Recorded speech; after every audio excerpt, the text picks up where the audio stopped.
आज हम किसी इंसान की नहीं, एक तूफान की बात करेंगे। एक ऐसा तूफान जिसे दुनिया रावलपिंडी एक्सप्रेस के नाम से जानती है। सोचिए जरा, जब वो 30 गज दूर से भागना शुरू करता था तो वो रनअप नहीं, लगता था कोई फिल्म चल रही हो, और दुनिया के बड़े से बड़े बैट्समैन की सांसें रुक जाती थीं। और ये खौफ सिर्फ पुराने वक्तों की बात नहीं है। दौर जदीद के सबसे बड़े बैट्समैन विराट कोहली खुद कहते हैं कि जब वो अपने पीक पर थे ना, कोई उनका सामना नहीं करना चाहता था। एम्पायर तक उनसे डरते थे। अब जब कोहली जैसा खिलाड़ी ये कहे तो समझ जाएं कि बात किसी आम बॉलर की नहीं हो रही, बात हो रही है एक दहशत की। तो हाँ, ये सिर्फ रफ्तार की कहानी नहीं है, यह है खौफ की दास्तान। वो खौफ जो विकेट पर खड़े बैट्समैन की आंखों में साफ दिखाई देता था। लेकिन सवाल यह है कि ये तूफान आया कहां से?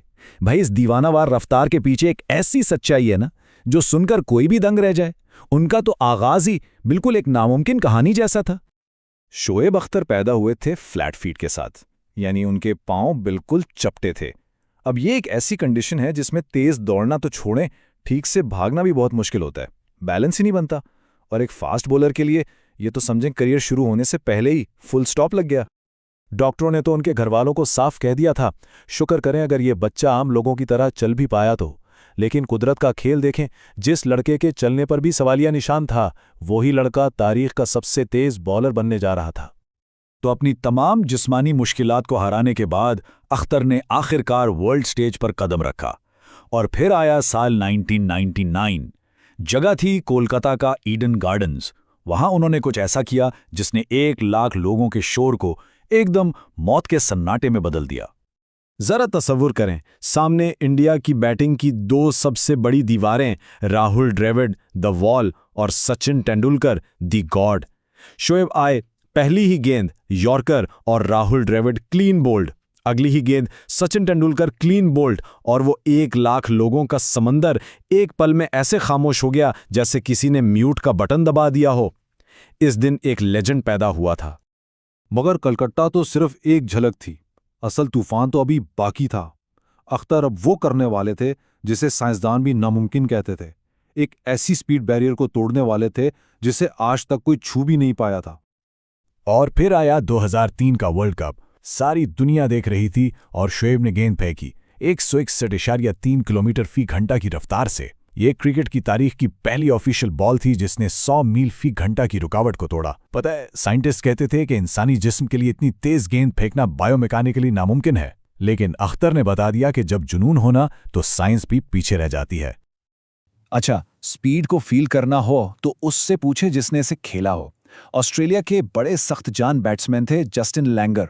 उन्होंने क्या खूब कहा है, वो बॉल्स नहीं फेंक रहा था, वो तो सीधी गोलियां चला रहा था। और एक किस्सा भी सुनाते हैं कि जब शोएब की एक गेंद उन्हें लगी ना, तो शोएब ने हाल पूछने के बजाय उन्हें घूर कर देखा, जैसे आंखों आंखों में कह रहे हों, अभी तो पार्टी शुरू हुई है। लेकिन ये रफ्तार, ये शोहरत, ये सब मुफ्त में नहीं मिला। इसकी एक बहुत बड़ी कीमत थी जो शोएब ने अपने जिस्म से, अपने कैरियर से अदा की। ये कहानी है दर्द की, कीमत की और बगावत की। उनके चपटे पांवों की वजह से उनके घुटनों में हर वक्त शदीद दर्द रहता था। हालत ये थी कि अक्सर मैचों से पहले सिरिंज से उनके घुटनों से फ्लूइड निकाला जाता था। डॉक्टरों ने साफ कह दिया था कि अगर ऐसे ही दौड़ते रहे तो बुढ़ापे में व्हील चेयर पक्की है। लेकिन अख्तर का जवाब क्या था? व्हील चेयर के लिए तो सारी जिंदगी पड़ी है, अभी तो पाकिस्तान के लिए दौड़ना है। सोचें जरा इस जज्बे को। और ये बागीपन सिर्फ उनके जिस्म तक महदूद नहीं था, उनका पूरा करियर तनाज़ुआत से भरा पड़ा है। कभी बोर्ड से झगड़ा, कभी कप्तानों से, डोपिंग के इल्जामात लगे, टीम के साथी से लड़ाई पर वर्ल्ड कप से बाहर भी हुए।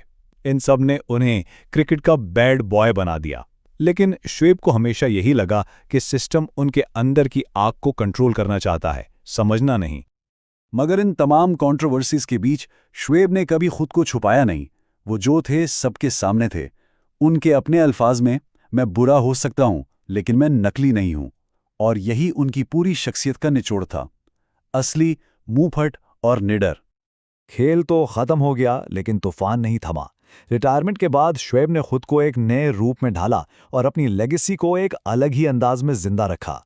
ये कहानी है उनकी हिम्मत की मिरास की। मैदान का वो बैड बॉय रिटायरमेंट के बाद बना एक इंतहाई बेबाक और ईमानदार क्रिकेट एनालिस्ट। और आज उनकी यही साफ गोई है कि वो पाकिस्तान और इंडिया दोनों जगहों पर बराबर के मकबूल हैं। सीधी सी बात है, जो आग पहले उनके गेंदों में थी अब वो उनके लफ्ज़ों में नजर आती है। तो आखिर में शुएब अख्तर की जिंदगी से सबक क्या मिलता है? मेरे ख्याल में 2 लफ्ज़ों में सब कुछ है। पहला लफ्ज़ जिद, इस लड़के की जिद जिसने दुनिया की नहीं मानी और कहा मैं दौड़ूंगा। और दूसरा लफ्ज़ जिगरा, ये जानते हुए भी कि रफ्तार इसका जिस्म तोड़ देगी, फिर भी तेज तरीन गेंद फेंकने का जिगरा। देखें, क्रिकेट की तारीख में रावलपिंडी एक्सप्रेस जैसी कई ट्रेनें आई होंगी और जाती रहेंगी, लेकिन सवाल यह है कि ऐसा तूफान कितनी बार आता है जो सिर्फ तेज नहीं चलता बल्कि पटरियों को ही उखाड़ कर फेंक देता है।